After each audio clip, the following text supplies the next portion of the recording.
Hello and welcome to another video. Today we are going to be making a card like this one using the Free as a Bird stamp set, and this really intricate die in the background here comes from the Many Medallions dies, and it looks like this. So you'll take a look and see how absolutely stunning this kind of die is, and by using tone on tone, meaning the same color, you get this really nice sort of muted but still embellished effect here. So I am going to switch it up just a little bit, and then I'm going to change the color for this particular card. So in this one, I used terracotta tile. My little birds were in gray granite, and I actually used, as you can tell, the color isn't quite exactly the same, but it's pretty close. This is actually Calypso coral, both the light and the dark. And then we used some other colors here to finish in the greenery. Added the ribbon for a little touch of elegance there. And so for today, we're actually going to make it in another in color called Purple Posy. So it's this light purple color here. This card, I also made it where it opens this way, and I thought that this one might be fun to make it where it opens in a more vertical way here. So this will be our card base. In this case, it is 4 1/4 by 11, and this allows us to have our card open, and as you can tell here, just stands upright on its own. So we'll fold it, and then we will press it down with our bone folder to keep that crease nice and solid. So for today, what you would do, you only need 1/4 of a sheet of paper. So you really only need the equivalent of this space. So 4 1/4 by 5 1/2 piece of paper would actually be sufficient. So here's a scrap of that paper right now. I would just go ahead, put that there. And to keep my piece in place, I actually use a little piece of washi tape, but you could use other things. You can even, so see here, I'm sticking it to my finger a few times just to remove a little bit of the sticky. If you're going to use something like Scotch tape, you would definitely want to do that. Painter's tape is a really good alternative as well. And if you just trust your hand very well, you could always just use it by like eyeballing it and leaving it in place and making sure it stays down. I just like to keep mine a little bit taped down just to prevent movement as much as possible. So then you go ahead, you run this through your die cutter. I see why the tape is important. You would just run this through your die cutting machine, and then what you get once you pop out all the beautiful little pieces is a piece like this. So in this card, I had actually tried just trimming one of the pieces, and you can't really tell that I trimmed one of the pieces off. If you have a very good eye, you might be able to tell. But if you haven't, if you're not like inspecting it very carefully, you're not going to see it. So for this one, I figured we'll just leave it as is, as a whole piece. So I'm going to go ahead now, and before I get into the stamping and the coloring here, I'm just going to go ahead and adhere this down. So I'll move this off to the side. So a couple of things to note here. This is incredibly intricate, and you have very few like really solid pieces to put some glue on to adhere to your cardstock. So what I recommend in that case is using what we have here is our silicone craft sheet. So this sheet is fantastic in that glues and things don't adhere to it. So for example here, yesterday I actually put, this is, you can kind of see it here, this glare, that is Tombow liquid adhesive. So this is the adhesive from our little green bottles, and I actually intentionally put some on here just to show you how it just rubs right off. So what's great about it is that we can use this as our backdrop for adding this intricate die, so that way, even if some of the dies essentially doesn't take up enough space where it catches all the glue, right? This will catch the glue, and it won't be a problem for our design, and it won't get extra glue all over the place. So we'll put this down, add our dots of glue here. I'm going to start by adding a little dot of glue on these outer layers here, because this is, as you can tell, this is like the solid, the most solid piece here of our die cut. So I'm just adding a little dot, nothing like fancy, nothing too much, because otherwise it would absolutely go all over the place. And now, so that'll definitely adhere to the page. So now I'm just going to add a little bit to these corners, not a ton, but just enough to say there's a little bit more adhesion going on, because I want to make sure, there we go, I want to make sure that we have the corners that are not going to lift up, right? Because that would be pretty awful if we had the corners lift up. So, and that it might catch in an envelope or something like that and make it difficult for postage. So, I believe I've got all the corners. You could add some in the center as well, but it really doesn't matter too much. So, we'll go ahead, we can move this out of the way. And then we go ahead and adhere this down. For this one, it takes up a fair amount of space, so it really doesn't matter too much in terms of lining it up, in the sense that it's going to be pretty easy to line up because you won't have so much space for wiggle room. So go ahead and just adhere it down. Press it. Luckily, the thing about this liquid glue is that it is liquid, and so if you needed to, you have a little bit of wiggle room if you need it, but in this case, we've got it, no problem. So, the next thing I wanted to show here is that we actually used a different die here as well. So we used what are called the stitched nested labels, and these dies are just lovely. They actually came together originally as a bundle with the Free as a Bird set, and here's what that looks like. Notice the really neat thing about these is that it actually stitches the inside and the outside. So we would actually be using the second smallest and the third largest, which is this one here. And so to use this, all you do, right, is you would stamp on your piece of paper. So here's a piece of scratch paper, like a leftover piece. You do need kind of a bigger block for this stamp. So all you would do, let's move these out of the way. Let's get our stamp. We'll get it out of there, and then you just plop that sucker on there. And for me, I turn these into little thank you cards. So I'll get the thank you stamp while I'm at it, and then we'll go ahead, add it to a block, boop, and then that is ready to go. So with our stamp here, notice we've got our scrap piece of paper. Let's go ahead, move that out of the way for now. Again, we are using, in this case, we're using the Memento black ink because we'll be using our Stampin Blends. Our Stampin Blends are an alcohol-based marker, and alcohol is going to be one of those things that will actually be able to be used if you're using a water-based stamp, and that's what this is. Essentially, they won't bleed together because they are not the same. That's part of the chemistry of it. So you would go ahead, stamp this down, pick that back up. It is lovely. You would do the same. Here's a scrap piece of Whisper White for my sentiment. Right, you would do the same thing, stamp, and then all you do, let's cover that ink before I get ink all over my fingers.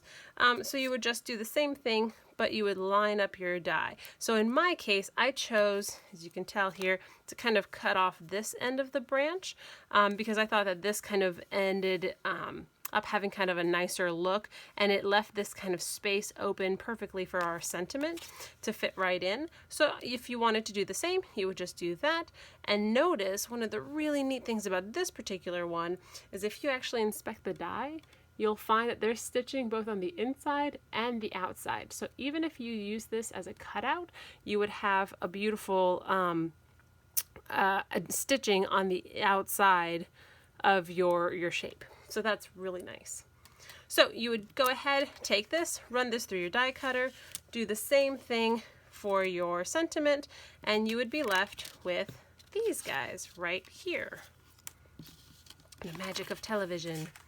So for this particular thing, I thought that because we're using the purple Posy, really the only color I felt compelled to change were their little bellies. So I do have the purple Posy blends. I recommend, in this case, all I did is I tried to use minimal colors. I still chose to have my birds have 2 colors, but I chose to just swap it out. So we'll have purple Posy and the gray Granite. So let's show you what that looks like.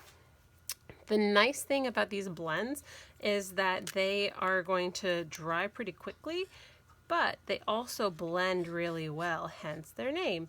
So I'm going to draw their little bellies on first. Bellies, bellies. And the one thing to note too is that they have this kind of drawn shading. If you wanted to, you could absolutely add in more. I just chose to use the light gray Granite. You could absolutely have used the dark one as well. There are also 2 tips. There's the brush tip and there's the bullet tip. And both of those are going to be good choices depending on how you like to color. So I'm going to just boop. So in this case, I decided to reverse it, have my little bellies be gray and my little birds be purple.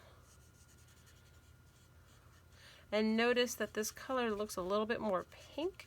That's just in part because of the chemistry of the actual blends ink.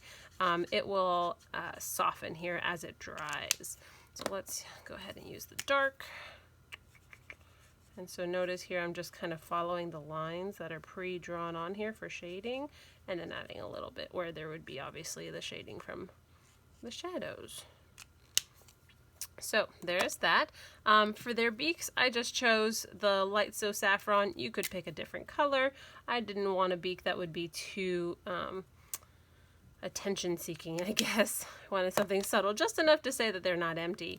For the little flowers on the branches, I chose the Rococo Rose, another in color for that goes with the purple Posy. So I thought that would be kind of nice to have them all tied in together. Again, this one also, as you can tell here, let me show you. So you can see here, it's not quite the same shade, but as it dries, it will become significantly more apparent that they are, in fact, in that same vein. For the branch, I'll use the light soft suede. And then for this one, it's just really easy. I'm just using the brush tip here. There we go. And then for the leaves, I like to do the leaves. In this case here, I'm using the light old olive on all of them. Normally, if you wanted to blend your colors, you would really want to have kind of go one leaf at a time, or kind of one shade at a time. But really, since these are kind of small, I'm not looking for a really detailed blending operation here. So I'm just using a little bit, and I can just go in, add a little bit of color here from my dark old olive. Notice I'm not, doing anything fancy, just kind of tracing those lines a smidge. It's not, this particular drawing isn't exceptionally large, so it doesn't make for a really obvious way to fold that in. So in this case, using a fair number of colors, but you could have definitely gone more minimalistic if you had wanted to. So that being said, I next thought that rather than just putting them on as is, it would be nice to add a little flair. So I did that, but then I thought, well, if I put it just like this, it'll be kind of weird if I have it angled out like that. So I actually saw, well, hey, look at that. It looks like it's about 5 of these little loops for this ribbon. So I have just a separate pair of ribbon scissors, so I put a piece of this retired ribbon on it to indicate that it is my ribbon scissors, and I just snipped that to about 5, and then I did the same thing but for 2 over here on this piece, and again just gotta snip and snip, and then that is ready to go. These are just little leftover pieces. So for this one, I'm actually going to be using there are a couple different types of glues work for ribbon. One of them that I kind of like to use are just glue dots. These are actually leftover glue dot sheets from my paper pumpkins, and so I like to use them on projects like this where I've got a little time and it's not immediately pressing that I finish everything right this second. So I'm going to do that for both pieces here. Just a few glue dots. If you had the Stampin' Seal or if you had the Seal Plus, then that would be a great choice as well.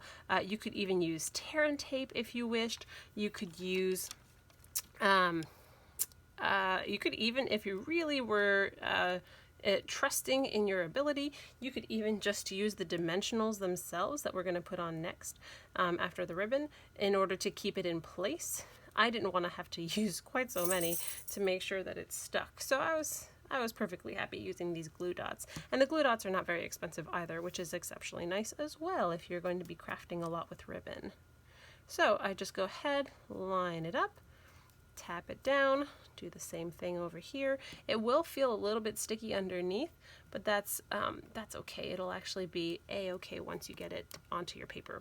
So then you go ahead and you flip it over.